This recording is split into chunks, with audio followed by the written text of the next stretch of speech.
You guys, so fresh out of the dream state. Hope you all are well. But this is one of those dreams to where I did not have to question what this was about. Normally the dreams, I'm kind of seems like I'm touring through some other world or life or dimension or something. But this one, with the detailing, I know that this was a message, and I feel like it's someone who wanted to get my attention, speaking beyond the grave. So I just want to go ahead and act as a messenger and help this individual out by releasing information that could be helpful. I have details, but I don't know who this is or who it's connected to. But anyway, you guys, it is a bit sadistic. So trigger warning. It does include like an unaliving, but y'all, let me work through this because, these are those dreams. It's right before you wake up, but it's connected in some sexualized way. So, we have a masculine. I was playing a role as a certain masculine's companion. It's like I was just by their side. Where they went, I went too. So, my role seemed to be somebody who's kind of meek and mild and quiet and to themselves, reserved, like a feminine energy. This masculine was also reserved, somewhat of a playboy. I say somewhat now because I feel like it's disguised, that they're possibly doing this behind their companion's back or along with their companion. And I feel like it's that they don't want to be found out. Specifically, that they are this playboy energy dealing with a married woman who's also pregnant and has braces, if that matters, because I got a close up of the mouth. I heard them. They were on Facetime. I was sitting in the car beside, my assumed companion, the playboy. And it was a moment when I said something because I thought the call had ended. And he tried to shush me real quick, as if the call was still connected and she could have heard me. So, that's where the playboy energy comes in at. But it's like I'm the companion. It's like I am aware that you're dealing with a married woman and she's pregnant. So that was kind of interesting. So when I mentioned the woman being meek and mild, it's like she kind of takes this or goes along with it or is okay with it or whatever that is. Anyway, y'all, this playboy energy, definitely dealing with this married woman because they were talking some sexualized things over the phone, which I was able to hear. I was able to see her because it was like a FaceTime. She couldn't see me. But I don't know if that was just one of those instances where, as somebody who is like I don't know to call myself like a secret agent in the dream state. I don't know. But if I'm seeing close-ups of something, it's like putting a magnifying glass up to something for me to be able to get the details. So, my goodness. All right, y'all. So this playboy energy was doing their little hustle thing. They may wear aviator glasses. They're kind of stocky built, light skin, African American. Could be a hint of Latin, Hispanic there.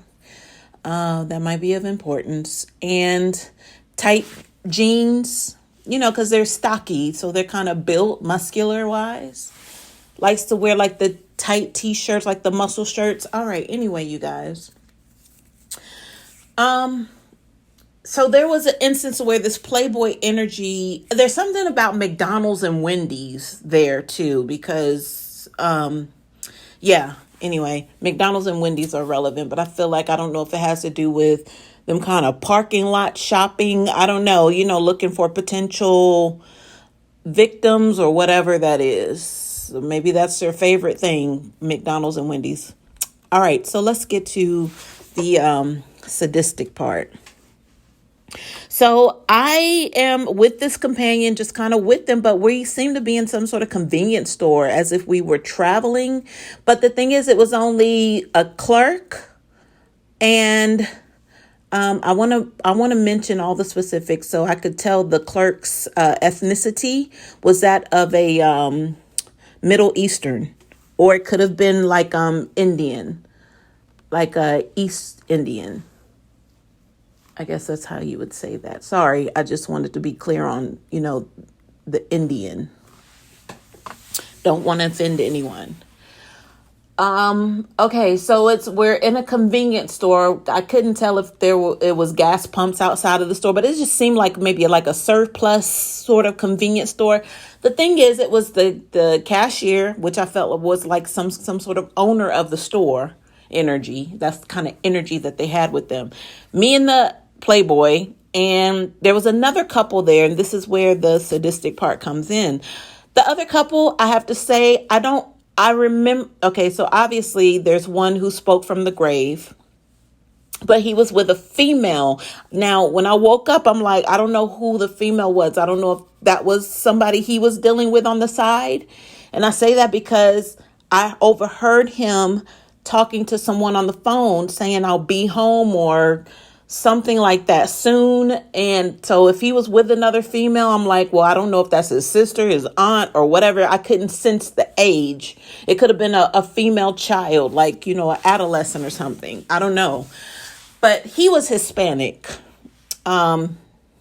So who? All right. I'm being held for some reason, y'all. Hold on. Bear with me. All right. So I want to go through the sequence of how it was exposed to me in the dream. So the guy I was with, the Playboy, there were some little gadgets on the counter, but what turned out to look like a utility knife, like they were kind of stacked up, on display in a little display plastic thing, kind of standing upright. So what I thought was like just a little, help get you out of bind real quick utility knife with the little gadgets, turned out to be some sort of weapon. Like he was using it like nunchucks.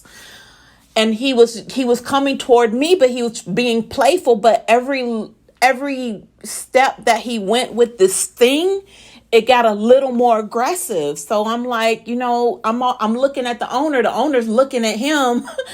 And I'm thinking like, okay, it's calm down, to put it away. Like I felt like I was talking to him like he was a child because he got caught up in his own world with this gadget. So I'm like, okay.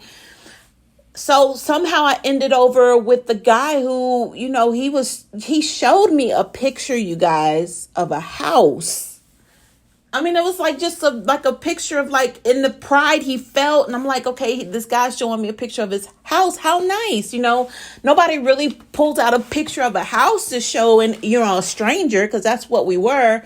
So I was admiring the house with him and for him and, making him feel good because I could tell he was proud and all of that. So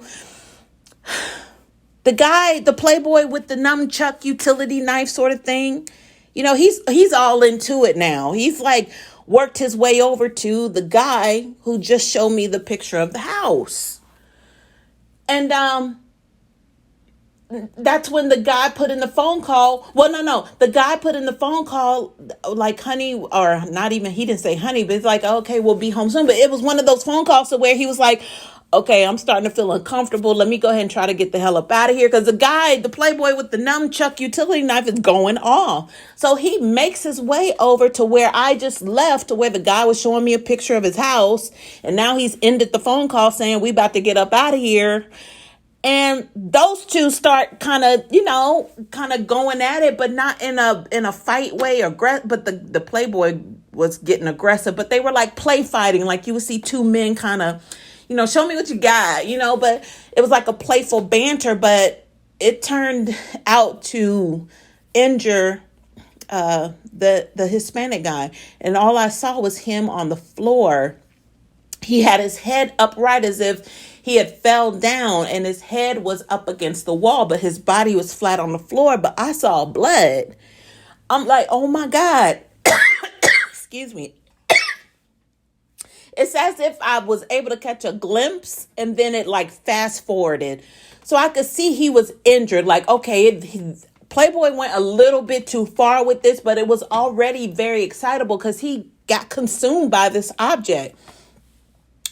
So y'all, what it turned out to be, I saw what looked like a door open up to like a old school dressing room when they used to have doors, but you could see underneath the door. So Playboy was behind the door, like inside the dressing room, the little small room, and he drug this man's body into the room. And then that's when like an all-out massacre occurred. Yeah. So obviously something took over the Playboy energy to where he unalived this guy, the Latin man. So this is when the fast forward took place. I zoomed in. I was given like a zoom in quality to where I could see this man was gone. He was gone. But then enters in what looked like 2 to 3 people. They're like making sigils or something in the blood. You know how they dust off fingerprints?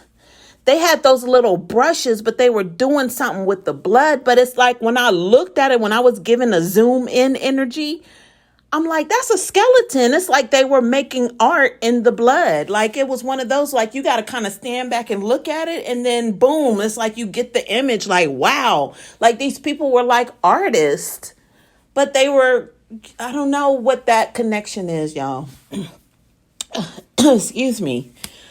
Anyway, guys, to summarize that, I felt as if that was, I heard all sorts of Hispanic names. I can't go through them because, you know, they're like the generic Rodriguez. I don't know. I don't want to start calling names, but I was receiving a lot, you know, they didn't match up for me. Like, okay, the letter B's or the letter C's. You know, they were kind of all over the place, but they were just generic names in that reference. So back to, okay, this is still the Playboy energy, but it was a moment when he and I were alone. He wanted it so badly, and I'm talking about me because I was the companion the whole time. And what I knew about this person is that they were possibly in a relationship, like a marriage. But I wasn't the companion at that point. But I knew of him being married to somebody who's kind of meek and mild and all of that kind of stuff, who doesn't, you know, wouldn't cause any sort of ruckus or anything like that. But anyway, fast forward to that energy kind of moving on to me. So then I became like, I don't know what that was, but I was familiar with them, but not really. But long story short, they tried to come on to me, but I was trying to fake like I was asleep. But I could feel them on top of me. Like the eyes were like that black demonic.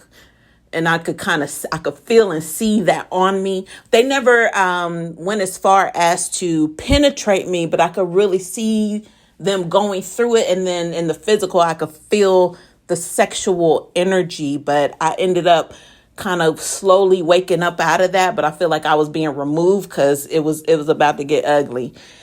But anyway, y'all, I just wanted to say that hopefully this will help tie some ends that are loose in regards to this person who was unalived. And I feel like they lost their home. They're still telling me about this home. Oh, I want to let you know what the picture of the home looked like. So the house, it looked like a red brick house. Maybe it was like a modest, maybe 3-bedroom, 2-story. It looked like the red brick maybe had some like a reddish orange trimming. And it just looked like it was on like a neighborhood block with, you know, grass in the front yard, a sidewalk, a garage attached to the home. Anyway, you guys, I'm glad to finally get that off my chest because that was a lot. It was a lot. So that's how I know that this was very specific. And yeah, I hope this helps.